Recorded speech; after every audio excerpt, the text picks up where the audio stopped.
सबोदय नमस्कार बच्चों, मैं उमेश चंद्र शुक्ल आज आप लोगों को 10वीं वर्ग के छात्रों को हिंदी व्याकरण पढ़ाने जा रहा हूँ। उसमें सबसे पहले मैं आपको जो सिलेबस है उसके अनुसार शब्द, पद और पदबंध बताने जा रहा हूँ। तो सबसे पहले हम यह बताते हैं कि शब्द किसे कहते हैं। एक या एक से अधिक वर्णों के मेल से बने सार्थक ध्वनि समूह को शब्द कहते हैं। शब्द है दो या दो से अधिक वर्णों के मेल से बने उस समूह को कहते हैं जिसका कोई निर्दिष्ट अर्थ हो। जो सार्थक शब्द है उसी को हम व्याकरण में ग्रहण करते हैं। जो निरर्थक है, निरर्थक शब्दों पर व्याकरण में कोई विचार नहीं किया जाता है। यह शब्द चार वर्णों के मेल से बना है। पानी, प प्लस आ प्लस न प्लस ई, पानी। पानी शब्द सुनते या देखते ही हमारे मस्तिष्क में एक ऐसे तरल द्रव्य का चित्र उभरता है जिसे पीकर हम अपनी प्यास बुझाते हैं।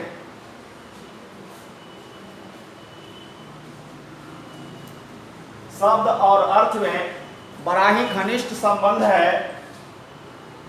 शब्दों के अर्थ न हो उसे शब्द की श्रेणी में नहीं रखा जा सकता। जैसे नी पा, ये शब्द भी चार वर्णों के न, ई, प, आ के संयोग से बना है, परंतु इसका कोई अर्थ नहीं है, अर्थात यह सार्थक नहीं, यह निरर्थक है।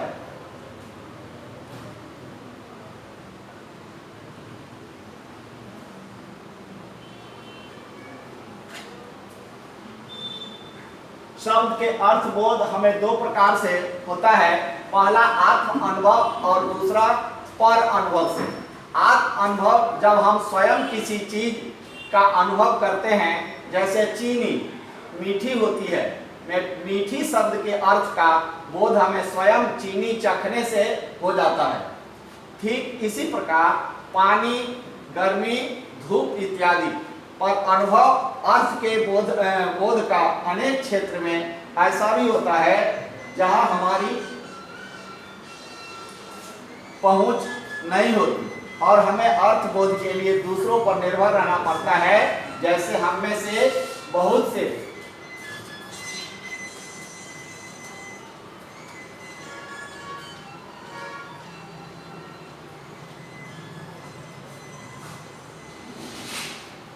से लोगों ने जहर नहीं देखा होगा, लेकिन हमने दूसरों से यह सुन रखा है कि इसको खाने से मौत हो जाती है।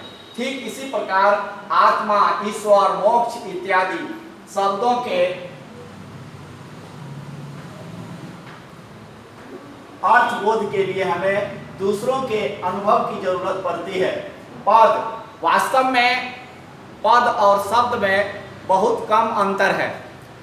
शब्द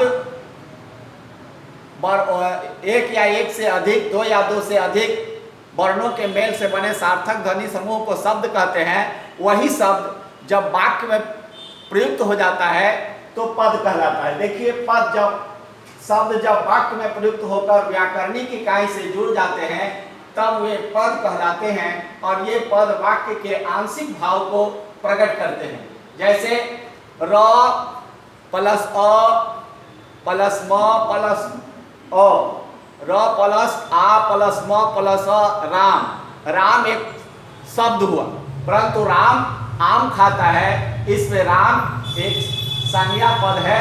इस तरह यहाँ आपके लिए यह जान लेना आवश्यक है कि व्याकरणिक इकाइयाँ क्या होती है।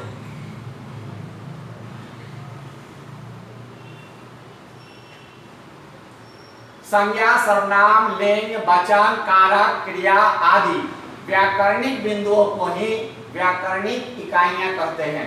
उदाहरण के लिए एक शब्द है राजा। अब हमें इसे वाक्य में प्रयोग करेंगे। राजा हरिश्चंद्र बहुत बड़े दानवीर थे। यहाँ राजा शब्द न रहकर पद में बदल चुका है, क्योंकि एक तो यह व्याकरणिक यहाँ यह व्याकरणिक इकाइयों से जुड़े हुए हैं। तो यहाँ आपके लिए यह जान लेना आवश्यक है कि व्याकरणिक इकाइयाँ होती क्या है।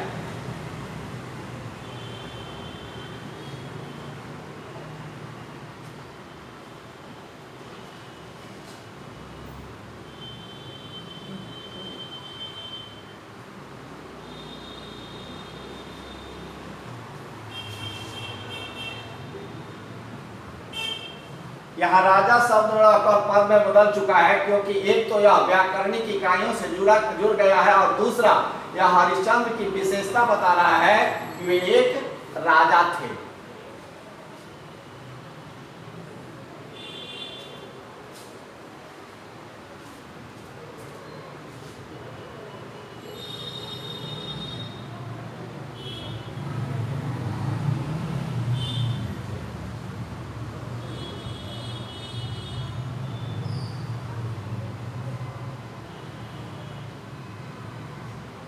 यहाँ राजाओं शब्द भी पद में बदल चुका है, क्योंकि यहाँ भी यह व्याकरणिक इकाइयों से जुड़ गया है, और दूसरा यह भारत के सभी राजाओं के बारे में बता रहा है। इसे और स्पष्ट करने के लिए हमें यह जान लेना जरूरी है कि यह पद कौन कौन से व्याकरणिक इकाइयों से अनुशासित हुआ है। राजाओं संज्ञा जातिवाचक पुल्लिंग बहुवचन है। भाग लिया क्रिया का करता है, इस प्रक्रिया को पद परिचय कहते हैं। अब हम अगले में पदबंध देखते हैं। पद से बड़ी इकाई को पदबंध कहते हैं, या एक से अधिक पद को पदबंध कहते हैं। एक या एक से अधिक पद व्याकरणिक इकाइयों को स्पष्ट करते हैं, एक भाषिक शब्द स्पष्ट करते हैं, तो उसको हम पदबंध कहते हैं। पदबंध 5 प्रकार के होते हैं: संज्ञा पदबंध, सर्वनाम पदबंध, विशेषण पदबंध, क्रिया पदबंध। इन 5 पदबंधों पर हम एक एक करके विचार करेंगे।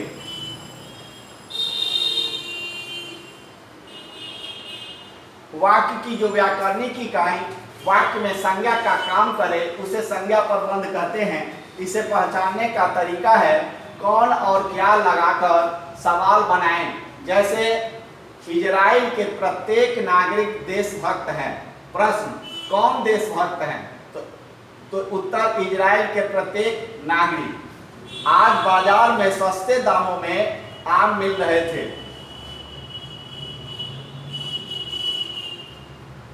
तो यहाँ आम हुआ।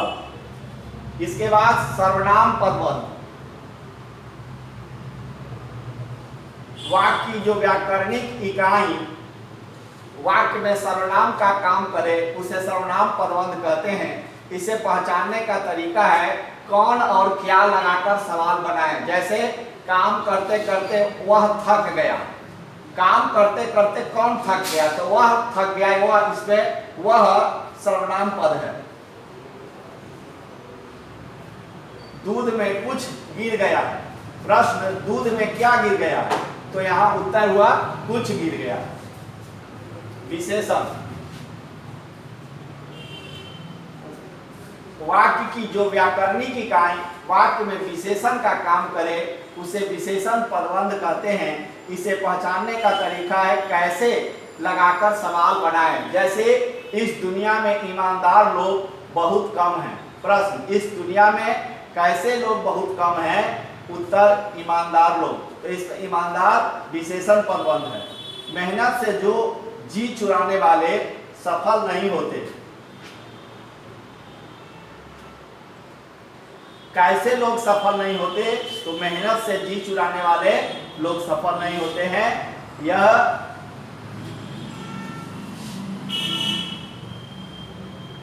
विशेष क्रिया वाक्य क्रिया पदबंध। वाक्य की जो व्याकरणिक इकाई वाक्य में क्रिया का काम करे, उसे क्रिया पदबंध कहते हैं। इसमें किसी काम के होने का बोध होता है। जैसे बहुत देर हो गई है, बच्चे परीक्षा दे रहे हैं, तो होना, करना, खाना, पीना, ये सब मोहन खा रहा है। इस वाक्य में खा रहा है क्रिया पदबंध है। वाक्य की जो व्याकरणिक इकाई वाक्य में क्रिया विशेषण का काम करे, उसे क्रिया विशेषण पदबंध कहते हैं। इसे पहचानने का तरीका है कि इसमें क्रिया की विशेषता का बोध होता है। इसमें क्रिया के साथ कितना, कहाँ, कैसे और कब आदि लगाकर प्रश्न बनाए जाते हैं। जैसे बच्चा बहुत दूर चलते चलते थक गया। दो लड़के खिड़की से बाहर देख रहे हैं। प्रश्न, दो लड़के कहाँ देख रहे हैं? कहाँ देख रहे हैं? तो खिड़की से बाहर देख रहे हैं। गाड़ी बहुत तेज चल रही है। राजू के बड़े भाई कब दिल्ली चले गए? राजू के बड़े भाई परसों दिल्ली गए। इसके अतिरिक्त रेखांकित पदबंधों के अंतिम शब्द के आधार पर भी हम पदबंध का निर्धारण कर सकते हैं। जैसे इजराइल के प्रत्येक नागरिक देशभक्त हैं, काम करते करते वह थक गया।